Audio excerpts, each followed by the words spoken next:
Okay, तो ये रहा फाइनली मैकबुक नियो, जिसको मैंने टेस्ट कर लिया, चेक कर लिया, जिससे मैं आपको काफ़ी सारी चीज़ें इसके बारे में बता सकता हूँ। तब तक आप डब्बा खोल प्रक्रिया को एंजॉय करिए।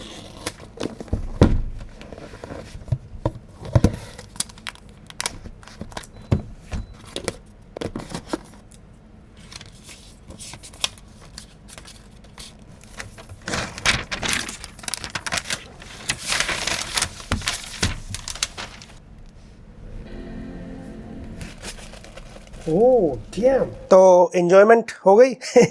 जय हिंद दोस्तों, क्या हाल है। मैकबुक नियो जब ये आया है ना मार्केट में, एक ना अलग ही हवा चल रही है। बिकॉज एप्पल का प्रोडक्ट है, मैक मिनी जैसे आया था कम प्राइस के साथ, ऐसी मैक नियो आया है। मैक मिनी काफी सॉलिड प्रोडक्ट निकला अपने रेट और सही से अगर उसको जज किया जाए। लेकिन जब बात आती है एप्पल के बजट प्रोडक्ट की, बजट तो एकदम नहीं होता, पर उनके कैटेगरी में लेटेस्ट बात करें आईफोन 17 काफी सही है अपनी जगह। लेकिन जब बजट ये लोग शब्द लगा देते हैं ना, जैसे आईफोन 17e 16e, फिर वहाँ काफी सारे कॉम्प्रोमाइज और काफी सारी चीजें देखने को मिलती है। बेस्ट तो होता ही नहीं है फिर वो। ऐसी बात करें जब इनके मैकबुक मैक स्टूडियो की, मैक स्टूडियो तो अपने आप में काफी अच्छा प्रोडक्ट है, हमारे पास खुद वीडियो एडिट हो रहा है उससे। इनफैक्ट मैकबुक एयर की बात करें, ये अपने आप में काफी तगड़ा प्रोडक्ट है। मैक मिनी का जब मैंने आपको वीडियो दिया था ना, ये वाला पूरा वीडियो ही मैक मिनी से एडिट करके दिया था। हालांकि वो एफसीपी पे हमने एडिट करके दिया था, बट प्रीमियर भी संभाल लेता है, एफसीपी ज्यादा अच्छा चलता है। हमारे पीसी में इशू हो गया था, एक वीडियो हमने मैक मिनी से एडिट कर दिया था प्रीमियर के साथ भी। लेकिन जब बजट शब्द लग जाता है ना एप्पल के साथ, तो फिर चीजें बहुत ही ज्यादा ऊपर नीचे हो जाती है। अब ये मैकबुक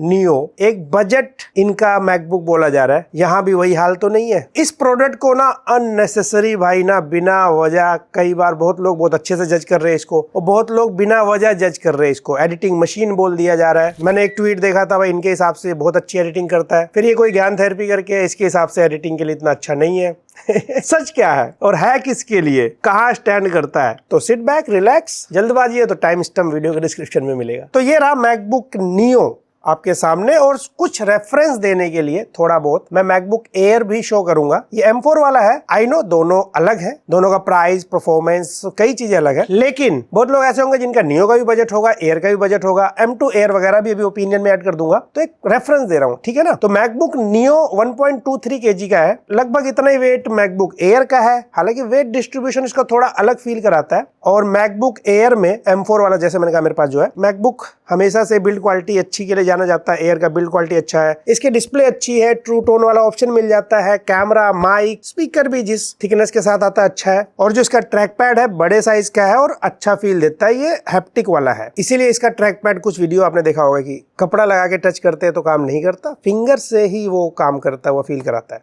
एयर में।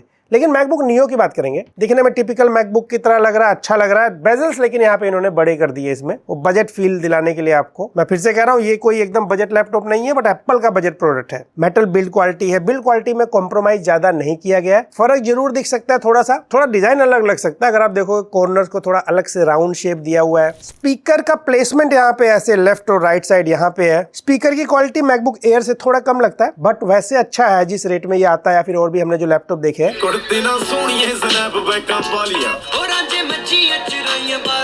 1080p वेबकैम मिलता है, और यहाँ पे वेबकैम क्वालिटी चेक कराने के लिए ये एक वीडियो सैंपल है। यहाँ पे लाइट बहुत नॉर्मल है, एक्स्ट्रा लाइट नहीं जलाई हुई। जैसे आप रूम में बैठ के बात कर रहे हैं, वीडियो कॉल कर रहे हैं, तो कैसा आएगा। और अगर लाइट अच्छी हो, सामने से आ रही हो, तो इस तरीके से आपको वीडियो क्वालिटी मिलने वाली है। और audio quality specially centre stage का ऑप्शन यहाँ नहीं मिलेगा। 3 की जगह यहाँ 2 माइक मिलते हैं, लेकिन वेबकैम की क्वालिटी और माइक क्वालिटी अच्छी है। सेंटर स्टेज वाला ऑप्शन नहीं मिलेगा कि आप इधर उधर होते हैं तो थोड़ा आपको एडजस्ट करता है ना, वो वाला ऑप्शन इसमें नहीं है। वो एयर प्रो इन सब में मिलता है। बाकी ट्रैक पैड देख सकते हो आप, इसका साइज थोड़ा छोटा कर दिया है नियो में। थोड़ा विंडोज लैपटॉप में नॉर्मली ये साइज देखने को मिलते हैं। हालांकि जेस्चर सपोर्ट सारे हैं, चीप फील नहीं कराता। डेफिनेटली वो जो मैकबुक एयर वगैरह में थोड़ा बड़े साइज का होता है, हैप्टिक फील, थोड़ा डिफरेंट फील और बेटर फील देता है। पर मैकबुक नियो भी आपको बुरा फील नहीं देने वाला, और ये दबता है, कहीं से भी आप प्रेस करते हैं वर्क करता है और अच्छा फील देता है। अब बजट है तो कंजूसी कहाँ करी इन्होंने, कंजूसी पता कहाँ करी है, वो इसका पोर्ट है। एक ये आपका स्लो वाला है, नॉर्मल वाला 480 Mbps स्पीड देगा, और ये मेनली चार्जिंग के काम भी आएगा। एक फास्ट वाला है, सुपर फास्ट वाला नहीं, थंडरबोल्ट वाला नहीं दिया इन्होंने, 10 Gbps, लेकिन ये ट्रांसफर कर सकता है। मैं स्मॉल बी की बात कर रहा हूँ, यानी कि अगर आप T7 SSD लगाते हैं या बाकी काम सही कर देगा आपके, और अगर एक्सटर्नल मॉनिटर लगाना 4K 60 हर्ट्ज वाला, मतलब आप आउटपुट ले सकते हैं। उसके अलावा और पोर्ट चाहिए तो एक डोंगल वो खरीदना पड़ेगा। तो एक ही तरफ दोनों टाइप से पोर्ट है और यहाँ पे 3.5mm जैक, इधर वाला साइड प्लेन है, स्पीकर का कट है। भाई क्लियर, यहाँ पे थोड़ी कंजूसी तो दिखती है, और कंजूसी करने के पीछे एप्पल का बहुत तगड़ा लॉजिक है इसके साथ, अभी उस पर भी आएंगे लास्ट में। अब आप पूछेंगे इसमें स्लो वाला कौन सा, फास्ट वाला कौन सा है? दिक्कत नहीं है, जब अगर आप स्लो वाले में लगा देंगे तो ये बता भी देता है अगर फास्ट वाला काम लेना है ये दूसरे में लगा लो आप। तो वहां पे सॉफ्टवेयर ट्रिक अच्छा खेला हुआ है। खेलने से याद आया, मतलब ऐसे कौन खेलता है, ये बजट नहीं है, इतना भी बजट लैपटॉप नहीं है ये। इंडिया में तो प्राइस भी ज्यादा है इसका, 70,000 70,000 रुपए से शुरू होता है ये। भाई कीबोर्ड में बैकलिट कीबोर्ड नहीं है, मतलब हद होती है। बेसिक चीज था ये, या जिसको टारगेट भी करता है, कोई नोट्स बनाने का काम करता है, थोड़ा रिसर्च करता है, रात भर बैठ के काम करता है, तो रूम में लाइट नहीं जलाता, अगर ऐसी कुछ कंडीशन में बैकलिट काम आता है ना। बैकलिट कीबोर्ड है ही नहीं, ये जानबूझ के हरकत करी है एप्पल ने, यू कैन से चीप हरकत। बस वही है कि कीबोर्ड का एक्सपीरियंस चीप नहीं है, कीबोर्ड का एक्सपीरियंस अच्छा मिल जाएगा। इनफैक्ट हमारे पास सिल्वर कलर है, वो तोतिया कलर तो नहीं अच्छा लगा मुझे हो सकता है आपको पसंद आया हो। ये यहाँ पे ना इसकी जो कीबोर्ड है थोड़ा व्हाइट है, सिल्वर के साथ व्हाइट कॉम्बिनेशन दिखने में सही लग रहा है। जो मैकबुक एयर है ना, आपको वैसे ही कुछ फील कराएगा। बस याद रखिए कीबोर्ड के नीचे एक जो डेक यूज होता है जिसकी वजह से आप टाइपिंग करते हैं, वो तो एक आवाज आती है पतली मोटी, एक्सपीरियंस।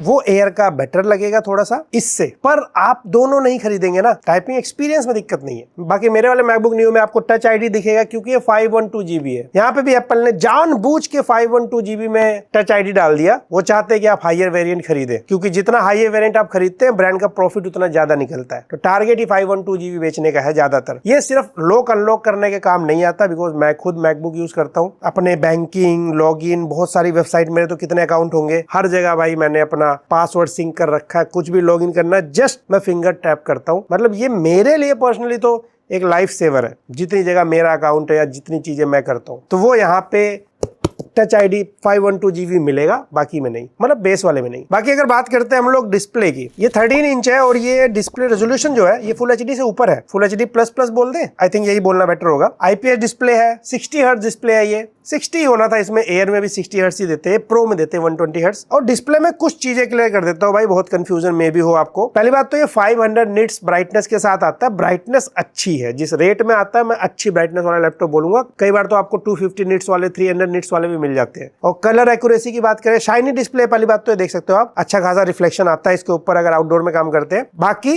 कलर्स इस पे अच्छे आते हैं। जिस रेट में ये लैपटॉप आ रहा है, मैं 70-80 हजार वाला भी जज करूं तो कलर्स अच्छे आ जाते हैं। इससे अच्छे कलर्स में कुछ विंडोज लैपटॉप मिल सकते हैं जिसमें OLED डिस्प्ले होता है, ज्यादा बेटर कलर प्रोड्यूस कर सकते हैं। लेकिन फिर वहां पे क्या है कि जो OLED वाले आते हैं वो परफॉर्मेंस टारगेटेड नहीं होते ज्यादा, और जो परफॉर्मेंस वाले आते हैं 120 हर्ट्ज, कुछ गेमिंग वाले आते हैं ना, फिर वहां पे आपको डिस्प्ले नंबर ऑफ निट्स बहुत कम मिलेगा, उसमें कलर्स उतने अच्छे तो आते ही नहीं। इसके वैसे कलर्स का क्या हाल है एग्जैक्टली एप्पल ने मेंशन नहीं किया है, पर इंटरनेट पे थोड़ा सर्च किया तो पता लगता है 70% P3 और 97% अराउंड sRGB है। तो ये बुरा नहीं है, ये अच्छा है। बस जिनको कलर एक्यूरेसी वाला काम करना है उनके लिए डेफिनेटली बेस्ट नहीं है ये। फिर एक्सटर्नल मॉनिटर कनेक्ट कर सकते हैं आप, या जो भी आप तरीका अपनाते हैं। जिनका काम ही कलर एडिटिंग, कुछ ऐसी प्रोडक्टिविटी पे काम करना जिसमें कलर इंपॉर्टेंट रोल प्ले करता है। और मैंने जब इसको निकाला ना, सबसे पहले मेरा ध्यान गया, ऑटो ब्राइटनेस तो नहीं हटा दिया इन्होंने कंजूसी करने के चक्कर में, लेकिन नहीं, इसमें प्रॉपर ऑटो ब्राइटनेस काम करता है और सेंसर है इसके अंदर, सेंसर बेस्ड है ये, ट्रू टोन नहीं है। जो पहली बार सुन रहा है ट्रू टोन के बारे में, आप गूगल कर लीजिएगा डिटेल में, बस आसान भाषा में समझिए। वैसे कैलिब्रेट किया जाता है डिस्प्ले को, उसके पीछे भी एक टेक है। जब आपका एनवायरनमेंट,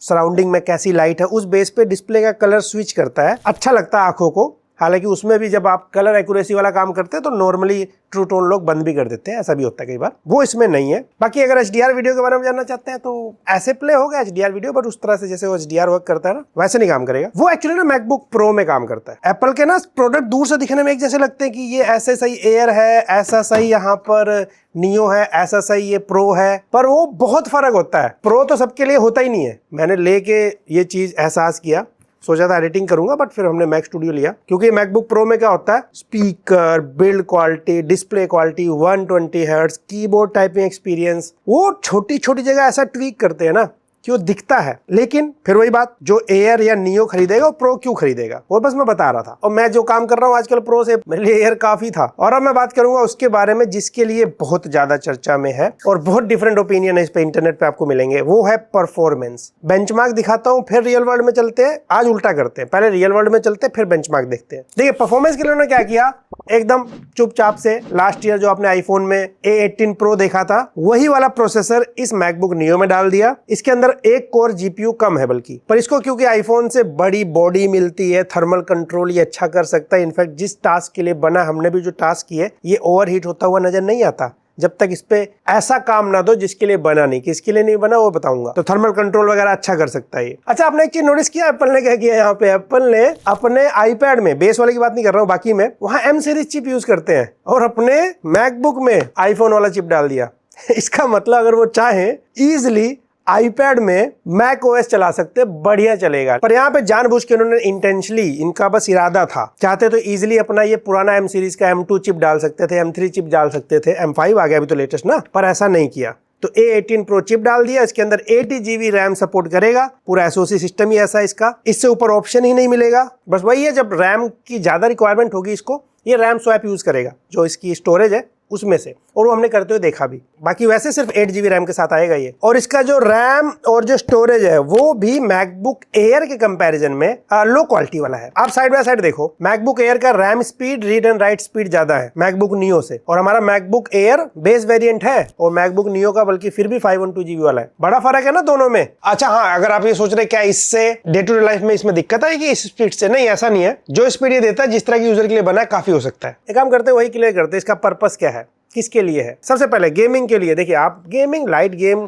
खेलते हैं कई सारा, हमने मैकबुक प्रो वगैरह में ट्राई किया हुआ है, सही चल जाता है। बट मैकबुक नियो में तो एकदम गेमिंग के लिए है नहीं, गेमर्स के लिए नहीं है। वो जो काम करने वाले लोग होते हैं ना, छोटी छोटी गेम खेलते रहते हैं, उनके लिए ठीक है। इनफैक्ट मैकबुक एयर के कंपैरिजन में इसका स्कोर देखो आप, यूनिजन हेवन का बहुत लो है, कहाँ गेमिंग कराएगा ये, उनके लिए है भी नहीं। और ये सबसे बड़ा कंफ्यूजन सोल्व करने जा रहा हूँ, वो है एडिटिंग।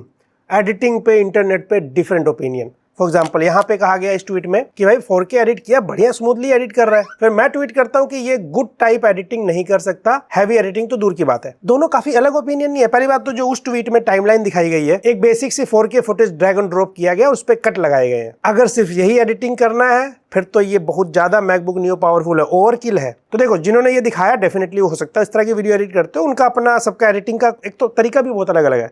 तो आप समझिएगा मैंने एडिटिंग के लिए क्यों मना किया। मेरी वीडियो ये एडिट कर सकता है? नहीं। किसी और टेक यूट्यूबर की वीडियो एडिट कर सकता है? हाँ और नहीं कैसे? अगर वो टेक यूट्यूबर फोन कंपैरिजन करता है, मल्टीपल लेयर यूज करता है, कैमरा कंपैरिजन करता है, बहुत लैग करेगा, बहुत दुखी करेगा, करके देख लिया हमने। सेकंड, कैसी वीडियो, जैसे कि आप रील, शॉर्ट, नॉर्मल एडिट करते हैं बिना बहुत ज्यादा प्लगइन या इफेक्ट के, या फिर एक और चीज, अगर आप ट्यूटोरियल वीडियो एडिट करते हैं। ट्यूटोरियल वीडियो में क्या होता है, स्क्रीन रिकॉर्डिंग प्ले होता है, साइड में मैं अपने आपको सर्कल में लगा दूंगा या साइड में दिख रहा हूँ, उसे कर देगा। क्योंकि इसका सिंगल कोर स्कोर बहुत अच्छा खासा आता है, जो सिंगल कोर स्कोर चाहिए एडिटिंग के लिए, इसका single core score MacBook air M4 के पास आता है। उससे ज्यादा नहीं है, लेकिन मैकबुक M1, M2, M3 से बेटर आ जाता है सिंगल कोर स्कोर। मेरे पास तीनों लैपटॉप नहीं है, बट इंटरनेट पे आप सर्च करेंगे उनके स्कोर से आइडिया लग जाएगा आपको। एयर की बात हो रही है, प्रो की नहीं। दूसरी, जहां सिंगल कोर स्कोर इतना अच्छा लेता है ये, वही मल्टी कोर स्कोर उतना ही बुरा लेता है ये। मल्टी कोर स्कोर में तो ये M4 छोड़िए, M3, M2 नहीं, M1 से भी बात नहीं बनेगी। तो इसीलिए मैंने कहा था जिसको स्पेशली लैपटॉप चाहिए, भाई लैपटॉप आप ऑन द गो यूज करते हैं ना, कहीं भी ले जाते हैं, फिर वो पर्पस अलग हो गया। वरना मैक मिनी बेटर है हैवी काम के लिए। और सिर्फ स्कोर बेस्ड नहीं, हमने करके भी देखा behind the scene, multi core ही तो काम आता है ना। अगर आप कोई 3D सॉफ्टवेयर यूज करते हैं, या फिर एडिटिंग में आफ्टर इफेक्ट प्रीमियर के साथ थोड़ा सा आपने बिहाइंड द सीन चला दिया, या कोई भी ग्राफिक वाला सॉफ्टवेयर अगर आपने चला दिया या रेंडर कर दिया या हैवी ग्राफिक वाला काम शुरू कर दिया, तो फिर वहां ये लैग करेगा, बात बनेगी नहीं, क्योंकि मल्टी कोर के लिए कैपेबल नहीं है और बहुत ज्यादा पीछे है। सिंगल कोर कहां कहां काम आ जाएगा, आप लैपटॉप ऑन करिए, अब ये देखो ना, मैंने सारी एप्लीकेशन अगर ऐसे ओपन करके, आपने कुछ लोगों ने दिखाया होगा, इसमें भी ओपन करते हैं भाई, इतना स्मूथली ओपन होता है, एकदम बढ़िया, कोई दिक्कत नहीं फील होगी आपको। आप एप्लीकेशन को स्विच करिए, कोई एप्लीकेशन ओपन करिए, लॉन्च करिए, क्लोज करिए, ब्राउजिंग करिए, रेगुलर टास्क की जितनी एप्लीकेशन चलाते हैं आप उसमें स्विच करिए, एकदम स्मूथ आपको फील कराएगा। वहां सिंगल कोर अपना पूरा मैजिक दिखाएगा, क्योंकि अच्छा खासा पावरफुल है। बट जैसी जो मैंने टास्क कहे मल्टी कोर वाले, वहां ये गड़बड़ कर देगा। ये लैपटॉप जैसे कोई ऑफिस जाता है, एक्सेल शीट पे काम करना है, रिसर्च करना है, नोट्स बनाने हैं, और उसी के साथ अगर कोई ऐसा यूजर है जिसको लगता है मैं थोड़ा बहुत भाई फोटो एडिट भी करता हूं, आप लाइट रूम चलाइए, फोटोशॉप चलाइए, ठीक काम कर देगा। अब टिपिकल काम जैसे दे देंगे, जैसे मैंने मैकबुक एयर M4 रखा, 240 फोटो यहाँ इंपोर्ट किया, उस पर थोड़ा कलर ग्रेड लगाया, मास्किंग करी, और वही कलर ग्रेड बाकी फोटो पे अगर एकदम से अप्लाई करते हैं या इसको सारी फोटोज को एक्सपोर्ट करते हैं तो थोड़ा हैवी हो गया ना। तो मैकबुक एयर मैकबुक नियो से डबल फास्ट नहीं, डबल फास्ट से भी ज्यादा रिजल्ट दे देता है। लेकिन नॉर्मल आप फोटो एडिट कर रहे हैं, मास्किंग करिए, फोटोशॉप पे कुछ बनाइए, कर देगा, कैपेबल है। तो इस तरह लोगों के लिए टारगेटेड है। इनफैक्ट एक और अच्छी बात पता क्या दिखी इसके अंदर, बैटरी टेस्ट किया हमने, ये लगभग मैकबुक एयर जैसा बैटरी बैकअप दे रहा है, जबकि मैकबुक एयर में 56 अराउंड वोट आवर है और मैकबुक नियो में 36 वोट आवर के अराउंड है। अब सोचो कितना कम है, लेकिन रिजल्ट इतना कम नहीं है। ये मैं कुछ टास्क दिखा दे रहा हूँ आपको। थोड़ा सा जब हैवी रखा था हमने 8 आवर के आसपास स्क्रीन ऑन टाइम आया, थोड़ा सा नॉर्मल रखा हमने तो 10 to 11 आवर्स आया। वहां पे कितना अच्छा काम किया हुआ इसने। एक और चीज, यहाँ पे चार्जिंग का क्या हाल है। इसके बॉक्स में ये वाला चार्जर आया था, ये चार्जर आपने आईपैड के डब्बे में भी देखा होगा लेटेस्ट। तो ये सिंपल वही type C to type C और 20 वोल्ट का चार्जर है स्टैंडर्ड, लेकिन केबल इसकी थोड़ी लॉन्ग है। हमने फुल चार्ज करके देखा 2 बार, ऑलमोस्ट 2.5 आवर यानी कि 2.5 घंटे लगता है। हालांकि ये सपोर्ट 30 वोल्ट को भी कर सकता है। हमने उससे चार्ज किया तो अराउंड 1 आवर 54 मिनट्स यानी कि 2 घंटे। तो उससे 2 घंटे लगेंगे, इससे 2.5 घंटे। बैटरी टेस्ट कंप्लीटेड, आगे बात करते हैं। इनफैक्ट मन में आएगा क्या भाई कोडिंग वालों का क्या हाल है, तो भाई मैं कोई कोडर नहीं हूँ, हमारे यहाँ भी कोई कोडर नहीं है। आप में से कोई कोडर है प्लीज कमेंट करिएगा, और क्या करना चाहिए इसको पता लगाने के लिए। हमने क्या किया, मैंने ये गूगल करा था, LLVM टेस्ट करके एक होता है जिसमें C++ का कोड का कंपाइल करते हैं, वेबकिट का भी कोड कंपाइल होता है उसमें। वो 10 GB का प्रोजेक्ट था, मैंने उसको डाउनलोड करा, देन उसके कमांड बेसिकली दिए मैंने टर्मिनल में। तो मैंने दोनों में ही ये टेस्ट रन करके देखा। मैकबुक एयर M4 में 12 मिनट 44 सेकंड लगे पूरा कोड कंपाइल होने में, मैकबुक नियो में 23 मिनट के अप्रॉक्स टाइम लगा। दोनों डिवाइस हीटअप हो गए थे, और जो इस टाइम पे CPU वगैरह भी बहुत यूज करता है, पूरा CPU एंड मेमोरी का ही मेन काम होता है, जो मैंने पढ़ा इंटरनेट पे। अगर आप लोगों में से कोई कोडिंग करता है, आप सजेशंस दे सकते हो नीचे, प्लीज रीड आउट करूंगा मैं, तो और बेटर अंडरस्टैंड कर पाऊंगा मैं कैसे इसको टेस्ट कर सकते हैं फ्यूचर में। तो थोड़ी हमने गूगल की भी हेल्प ली, तो पता लगता है इस हिसाब से अगर कोई बिगिनर है, लर्नर है कोडिंग के लिए, उसके लिए ये कैपेबल है। बाकी आप कमेंट करिएगा और क्या करते हैं इसके लिए। अब खाली इस काम के लिए मैं कोडर नहीं ला सकता, आसपास है नहीं कोई दूर से आता है, बहुत पैसा लेते हैं एक टेस्ट का। ठीक है, उनका भी प्रोफेशन है, हम भी लेते हैं पैसा काम करने का। बाकी अगर आप स्कोर देखना चाहते हैं, हमने कुछ स्कोर और भी रन किए, जैसे सिनेबेंच तो आपको दिखाया ही मैंने कि सिंगल कोर कितना ज्यादा लेता है, उल्टा मल्टी कोर उतना ही कम। Geekbench 6 आपके सामने है M4 एयर के कंपैरिजन में। Geekbench 6 GPU का स्कोर देख सकते हो आप। इनफैक्ट Geekbench AI भी हमने रन किया था। अच्छा, बाकी में एयर आगे निकल रहा है, लेकिन Geekbench AI में काफी सिमिलर रिजल्ट नहीं है कि यानी कि मैकबुक एयर जैसा AI उतना ही पावरफुल होगा, नहीं, क्योंकि रैम कम है इसमें, सिर्फ 8 GB रैम है नियो में। तो एकदम सिमिलर मत मानिएगा आप स्कोर की वजह से, रिजल्ट को रियल लाइफ में। उसके बाद हमने नोवा बेंच भी टेस्ट किया था, जहां पे CPU, GPU, मेमोरी इन सबको कंबाइन करके ओवरऑल स्कोर देखो आप, क्योंकि उसमें फास्टर रैम है, फास्टर SSD है और कई चीजें बेटर होता है एयर में। इस वजह से ओवरऑल स्कोर देखो आप, ये एवरेज अगर निकालें तो ये एयर M4 50% फास्टर निकल जाता है ओवरऑल, जैसे एवरेज टाइप में। इसलिए मैं सारी कहानी इसलिए बता रहा था आपको कि इस लैपटॉप पे शायद हम उस दिशा की तरफ बात कर रहे हैं जिस दिशा के लिए ये है नहीं। एडिटिंग कर देगा, ये कर देगा, वो कर देगा, वो टारगेट तो एप्पल ने भी नहीं किया, ना ही वो इसे ऐसे प्रमोट कर रहा है। तो ओवरऑल ये लैपटॉप नो डाउट 70,000 में, एक्चुअली इंडिया में ना महंगा भी आया है, और स्टूडेंट ID वगैरह के साथ अगर कोई ऑफर ले पाया तो 60,000 के आसपास आ जाएगा। तो एप्पल ने ये जो नियो लॉन्च किया, ये अच्छा लैपटॉप है, बस किसके लिए नहीं है वो समझने की जरूरत है, क्योंकि इन्होंने एप्पल ने गेम भी खेल दिया ना, है 70,000 का। तो उस हिसाब से तो एप्पल के हिसाब से देखा जाए है बजट में, क्योंकि अब लेटेस्ट जो M4 एयर है, M5 एयर, सब महंगे 1 लाख से ऊपर निकल गए हैं, और M2 M3 मार्केट से गायब हो जाएंगे। तो प्लेसमेंट इन्होंने कर दिया है, बस वही है कि इस रेट में बैकलिट कीबोर्ड ना देना, बेस वेरिएंट में टच ID ना देना, ये एक एप्पल की बुरी बात थी जानबूझ के। और एप्पल ने टारगेट क्या किया पता है, आपको खींचना है अपनी तरफ, ताकि आप एप्पल का एक मैकबुक बाय करें, एंड डेफिनेटली इन फ्यूचर आप एयर प्रो जो भी चाहिए इकोसिस्टम में खींचने की कोशिश है। और मैकबुक नियो से आई एम श्योर हाइप की वजह से भी, और कुछ लोगों के लिए एक्चुअली है भी ये, उसकी वजह से डेल, HP, विंडोज लैपटॉप जो है ना, ये Asus, इन सब पे एक बहुत बुरा इंपैक्ट भी पड़ेगा मार्केट पे ग्लोबली। सिंपल कंक्लूजन, कॉलेज जाते हैं पढ़ाई लिखाई करना, ऑफिस जाते हैं एक्सेल वाला काम है, पावर पॉइंट वाला काम है, प्रेजेंटेशन वाला काम है, रिसर्च वाला काम है, नोट्स टेकिंग वाला काम है, ब्राउजिंग वाला काम है, और साथ में लाइट रूम, फोटोशॉप और बेसिक जो भी आप सारे काम करते हैं, वो सब बहुत अच्छे से करके दे देगा, उनके लिए है। अदरवाइज प्रोफेशनली जिससे आप एकदम एडिटिंग, ग्राफिक इंटेंसिव काम या बाकी सारे काम जहां से पैसा अर्न करते हैं आप, तो आपके लिए नहीं है। अगर सिर्फ लैपटॉप नीड नहीं है, क्योंकि लैपटॉप तो आप कहीं भी ले सकते हैं ना, तो इससे बेटर मैक मिनी है, आप उसके साथ जाइए, लेकिन वो आप लेके घूम नहीं सकते। तो पर्पस आप समझ लीजिएगा। अच्छा, ट्विटर पे किसी ने पूछा M2 Air बेटर है, हमें पता है, बट सॉफ्टवेयर अपडेट उसे कम मिलेगा, तो क्या करें? एकदम नॉर्मल यूजर है कोई, तो हाँ भाई, नियो के सॉफ्टवेयर अपडेट का लॉन्ग टर्म में फायदा मिलेगा, but productivity, creativity, heavy task, अच्छे टास्क, मैकबुक वाला परफॉर्मेंस फील, वो अभी भी M2 Air बेटर देगा। तो इट डिपेंड्स आप करने के वाले हैं। वैसे नॉर्मली मैकबुक को 7 साल के आसपास अपडेट मिलता है, तो आप कैलकुलेट भी कर लीजिएगा। वैसे कुछ टीयर डाउन देख के पता लगता है कि